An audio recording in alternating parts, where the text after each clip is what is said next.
এই স্নেক প্ল্যান্টটা আমাদের ঘরে একটা টেবিলের ওপর থাকে। মা প্রথম দেখেছে যে স্নেক প্ল্যান্টটার পাশ থেকে আরেকটা বাচ্চা গাছ ছেড়েছে, সেজন্য আজকে ছাদে নিয়ে এসেছে। আর দেখতে পাচ্ছ গাছটা নোংরা হয়ে গেছে পাতাগুলো, সেজন্য মা এখন এই পাতাগুলোকে এভাবে মুছে দেবে, তাহলে গাছটা দেখতেও সুন্দর লাগবে, পাতাগুলো একদম পরিষ্কার চকচক করবে।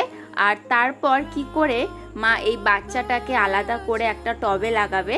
এভাবে আমরা একটা গাছ থেকে বেশ অনেকগুলোই গাছ করি।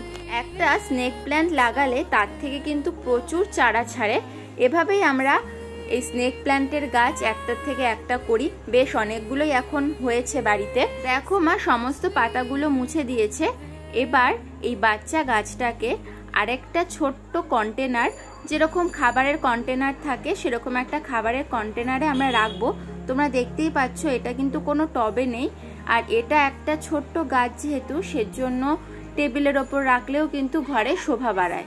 এভাবে মা এবার আস্তে আস্তে দেখো চারপাশ দিয়ে মাটিটা হালকা করে খুঁড়ে নিচ্ছে, খুব বেশি যেন গাছের গোড়ার দিকে চাপ না লাগে, তাহলে কিন্তু গাছটার ক্ষতি হতে পারে। সেজন্য মা হালকা করে আলগা হাতে, দেখতেই পেলে দুটো গাছই তুলে নিয়েছে।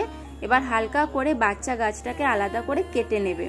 খেয়াল রাখতে হবে এই সময় যাতে কোনোভাবেই শিকড়ে আঘাত না লাগে, তাহলে কিন্তু গাছটা মরে যেতে পারে।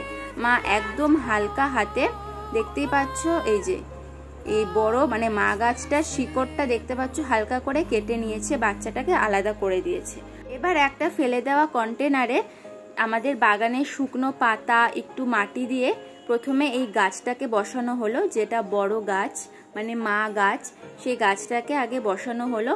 পাশ দিয়ে ভালো করে মাটি দিয়ে পোক্ত করে বসানো হলো যাতে কোনোভাবেই হেলে না যায়। এরপর জল দিতে হবে, আর খেয়াল রাখতে হবে কখনোই যেন এই মাঝখানে জল না দেওয়া হয়, সবসময় পাশে এই চারপাশ দিয়ে জল দিতে হবে। এরপর তোমাদের দেখাবো এই গাছটা করতে গিয়ে পাতাটা ভেঙে গেছে, এটা দিয়ে আরেকটা আমরা গাছ কিভাবে করি সেটাও তোমাদের সাথে পরের ভিডিওতে শেয়ার করব। এভাবে মা একটা গাছ করে নিল, এবার আরেকটা গাছ করবে, ওই বাচ্চা গাছটাকে বসাবে।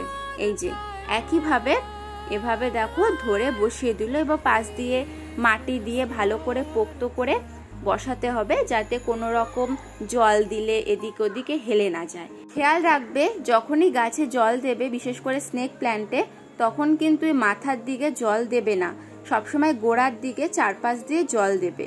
তাহলে দেখতেই পাচ্ছ আমাদের দুটো কিন্তু স্নেক প্ল্যান্টের গাছ একদম রেডি হয়ে গেছে। তাহলে আমরা এভাবেই একটা গাছ থেকে আরেকটা গাছ করি। আর এই যে সর্বশেষে আরেকটা পাতাও ভেঙে গেছিল, সেটাও মা এভাবে বসিয়ে দিল। দেখা যাক যদি এই পাতাটার থেকেও শেকড় বেরোয় তাহলেও তোমাদেরকে দেখাবো।